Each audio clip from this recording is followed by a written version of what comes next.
Hey everybody, I'm Laura Beth Wenger. Welcome back to Thoughts and Feelings. So today I want to talk a little bit about our nervous system, our response to habitual stress, and how that shows up both in our bodies and in our psyches. So whether we're talking about just living through a stressful time or our response to traumatic or stressful events, there are lots of different ways that our body can respond. Ideally, when we are exposed to any kind of a stressor, something that's challenging for us, we are able to rise to meet the challenge and then drop back into our state of homeostasis. And we're always trying to kind of find that place again. Anytime we're fighting off a bug or anytime we encounter something in traffic, we can sort of spike up, but then we want to be able to come back down.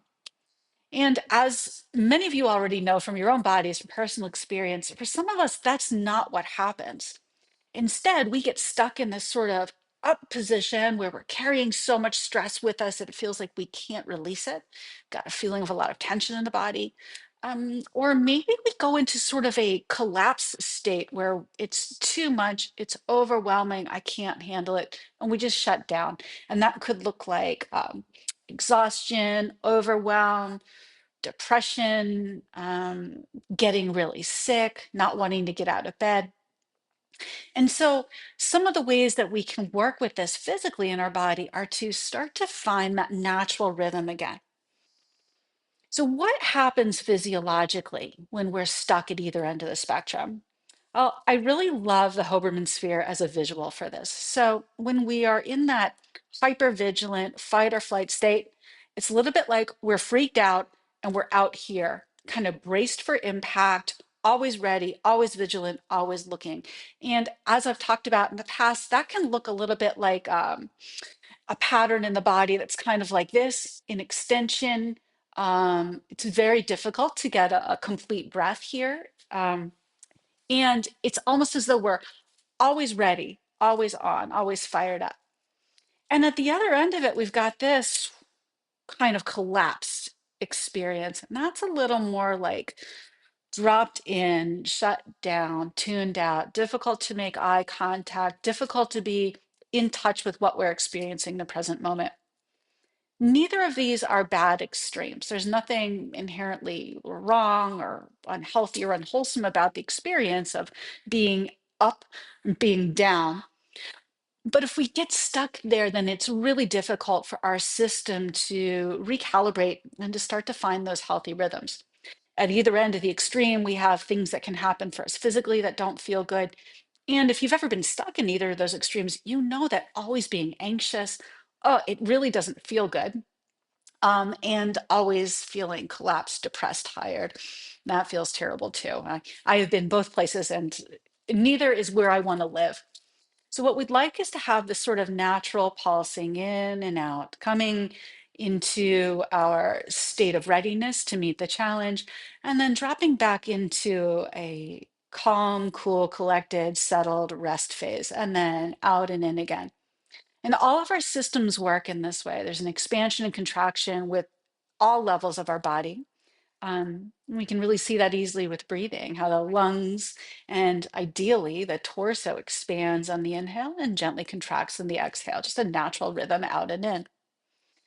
Now, some of us have a natural predisposition toward being a little more, a little less structured in our bodies. This might be something we're born with, it might be something we've developed. And so that naturally we don't have as much kind of outer structure to hold us up. And so when we try to expand or when we try to open up, we're like this dollar store slinky, and there's just like not enough tension. And what this often results in is having to, as a compensatory strategy, having to live out here so there's structure to handle life, or live in here where it's nice and safe and secure. One of the ways that this manifests in the body, in addition to at either extreme, not being able to breathe well, not being able to optimally use our body's systems of digestion, reproduction, energy, is that physiologically, we're not able to move really well. So when we're out here in this kind of big state, there's a rigidity in that. And then when we're in that collapsed state, there's a rigidity in that. And what I'd like to play with today is an idea of how we might start to experience that differently from the inside out, how we might start to find a little oscillation within the body, just to see if we can shift that from the body level outward and upward. Yeah, we can't talk our way out of this. Unfortunately, just talking can often strengthen where we are. We find ourselves getting more braced, more kind of inflated around the concept, the complex, the fear that's keeping us here. Or we find ourselves just retracing the same neural pathways again and again, keeping us safe, small, collapsed, not able to kind of cycle back outwards so that we can find that expansion again. I wish I had a healthy slinky to show you what that might look like, but I've only got the kind of sick slinky. But it might look something like this, coming out, coming in. We want to be able to expand and contract in our tissues as well. So for our practice today, I'd like you to have a ball if possible. And we're going to use this just to start to experience how our body might move a little bit. And to begin, I'm going to find a little space, the floor, the table in front of me. I'm on the floor, but you can do this on the table as well. Let's see if I can get this spaced right. And what I'm going to have you do is drop the ball and catch it. So just that for now, dropping the ball and catching it. And you might notice what you experience in your body as this happens. If we're watching with our eyes, we're immediately having to be back in present moment awareness. So this is a way to start to come out of that contracted state right away. If possible, I'd like you to try to catch it with your fingers. So catching from the top down like this, rather than catching underneath. And once you're pretty confident with that, we can switch to our less confident side, our less dominant hand. And as you do this, you might notice that you're having an experience with your breath that might start to shift. I didn't tell you to breathe differently, but sometimes as we're doing these practices, we find that our breath naturally starts to shift as we've moved now into a task-based experience, and our breath is just going to follow suit to help us to do what we need to do. So let's now start to go to alternating left and right. And using our brain in this way, again, forces this present moment awareness. We're using our vestibular system. We're using our eyes to see where we are and to catch that ball. And then let's take a moment and just pause and see what we notice so far. If you're feeling a lot of stress around this practice, you might make it easier. So go back to your dominant hand and just feel that. Make it a little less risky. Now, if it's okay, I'd like to stay with this alternating hand and bring in a little bit more movement. So you'll notice that as I alternate, I'm turning my chest toward the opposite knee to help that arm come forward. I'm feeling how my rib cage can turn. You might let it drop from a little higher or push the ball down and make it a little more challenging if that feels good. If you notice that this feels quite stressful and you're wanting to speed it up, then that's a sign that you may be coming back into this experience of being kind of inflated, um, fight or flight. And then I would like you to catch underhand instead. Hold, pause, and feel the ball in your hand. Let it have a little weight before you move on. So again, if you're feeling quite speedy and you're wanting this to go faster, slow it down by grabbing and holding the ball and giving it a little squeeze, and then alternate with a little bit more of a pause in between. See if you can find that moment of being settled. I hold the ball, I hold the ball, I hold the ball. And then after you've done this a few times, you might pause with me here and just notice, how is your rib cage now after having done that? How's your breathing? How's your neck? How's your jaw? Now, I know for some of you, if you live in an apartment or you have neighbors for whom that sound of bouncing a ball is stressful, you could play with catching it in your hand instead. It changes it a little bit, but it's still quite doable. Okay, so I've noticed after having done that, that my rib cage is rotating a little bit more easily, and my breath is a little bit more complete, a little bit fuller. And now I want to play with the ball in a slightly different way. We're going to use the ball as a little bit of a counterweight or a counterbalance. So to begin, I'm going to hold the ball with both hands and reach forward as my rib cage falls back. And then I'm going to bring the ball in to meet the chest. So let me show you from the side. I reach the ball forward and let the back of my ribs move back. I'm really stretching through the back of the chest. And then I bring the ball in toward the chest and I'm squeezing my shoulder blades together at the top. So just back and forth a few times, feeling how as you do this, the weight shifts back and the arms counterbalance. The weight shifts forward and the back muscles turn on. So we're able to use two different sides of our body to support us, moving front and back, in and out, back and forth. You might also notice how you're shifting your weight on your sitting bones from back to front. And it doesn't need to be a big movement. I'm exaggerating a bit so you can easily see. But for some of us, just finding a little movement might be enough for now. And then come back to center and pause for a moment and see if you can feel that elasticity, that back and forth movement that we've been practicing there. And now we'll take the ball out in front of us. I'm going to hold the ball in, this is my left hand. It might look like my right, but it's my left. And I'm going to follow it with my eyes as I take it out to the left. And you'll notice if you're looking at me that I have naturally leaned to my right away from it in order to be able to see and stay balanced.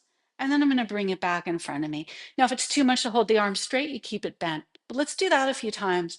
The ball comes out and we shift the weight to the opposite side. So I'm more in my other sitting bone, my right sitting bone. And then I bring it in.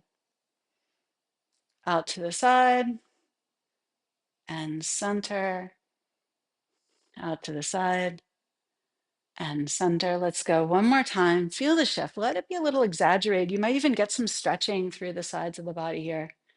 Back to center. Good. And we'll switch.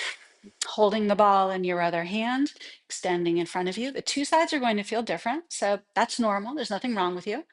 We take the ball out to the side, follow it with the eyes, and it's almost as though you want to gaze on it, this thing of beauty in your hand, shifting away and really looking, and then bringing it forward. Follow with your eyes as the weight shifts away and comes back to center. So this is how we, speaking of shifting, my computer shifted. Hopefully I'm still visible enough for you. This is how we prevent ourselves from falling in our bodies. We need to be able to shift the weight from side to side. This is how we use our core effectively. The next time it comes out to that side, let's pause and feel. Feel the weight in the opposite sitting bone. Feel how the breath is a little different. Good. Bring it in. Let's set the ball down. I'm going to just readjust my camera. And then from here, shake out the hands a little bit. Maybe the shoulders shake a little bit too. So I'd like for you to notice in your body how this has been so far. What has it been like to move in this way? What has shifted for you? What has started to change? I'm feeling a little freer and a little looser around my rib cage and around my breathing. So I'm able a little bit more to feel that sense of expand and contract, move from side to side, and come back to a feeling of being stable and strong without needing to collapse in the middle. And we've got one more thing I want to play with here, and this is going to kind of throw us back to the post I did a few weeks ago about the infinity symbol. This is a little bit different. We're going to interlace the hands, make this sort of loose interlace, and then start to lead with one elbow and then another. Left elbow comes up, right elbow comes up, and feel how we're moving that energy from side to side. And your mileage may vary, of course, it might feel a little different. And now I'm going to start to bring in a little bit of forward and back movement. So I'm letting the elbow come back and the other elbow come back, and still feeling how my two hands are connected to one another and how there's that turn of the rib cage. And even a little bit subtle, but there's even a little shift from left to right in my sitting bones. Pause, and if it's okay, try interlacing with the opposite thumb and first finger on top. And if you can't figure it out, don't worry about it. And then we'll go again. Start with your opposite elbow this time. Think about, where would I like to start the movement? For me, it's actually my left elbow, and I'm going to try to start it with the right. So I'm going to lift the elbow and then let the energy ripple. And right away, I'm taking it into that lemniscate shape, that figure eight shape, and bringing in a little twist. And if it feels good, maybe let your eyes follow elbow to elbow. What I like about these little exercises is that all of this can be done seated, all of this could be done at a desk, but you could also do it standing, and you could incorporate bigger movement too. These are just for you to start to explore and play with. Good. Letting that go. Let's take one last check in. Maybe even bringing your hands to the ribs. As you breathe in, can you feel how the ribs expand? And as you breathe out, can you feel how they draw in? Let's do a few cycles of that together. As you breathe in, feel how the breath expands into your hands, the ribs expand into your hands. And as you breathe out, feel how they draw in. There's no collapsing. We don't crunch in, but there's a gentle drawing in. Inhale, the breath expands. And exhale, the breath naturally contracts. The beauty of these practices, the beauty of working in this way is that we're not trying to make anything happen. We're reminding ourselves of what naturally wants to happen in our systems. Our psyche doesn't want to be stuck open, and it doesn't want to be stuck closed, nor does our body want to be braced for impact all the time or feel like it has to be small and tiny and collapsed in order to kind of be okay in the world. So we naturally expand and contract, letting the breath follow that on its own. All right, everybody. I hope this was interesting for you. I hope it felt good in your body and gave you some things to start to explore. If I can say one last thing to everybody, it's that, again, it's really natural and normal to have the experience of being out here. This is where we need to be when something really stressful is happening. We need to be ready to handle it. And there are times where we need to come in here. We need to collapse a bit. We need to really rest. Maybe we're sick and we need to restore ourselves a bit. So there's nothing wrong with these responses. They're adaptive, they're healthy. But what we'd like to do is just start to restore that natural flow of life force, that natural flow of energy. Even if we can just get a little bit going, that's going to help to remind our system how we like to move, how we like to be in the world. As always, I so appreciate your being here. Thanks for exploring with me. And until next time, please take care. Leave me a comment below. Let me know how this worked for you. And I look forward to seeing you next time.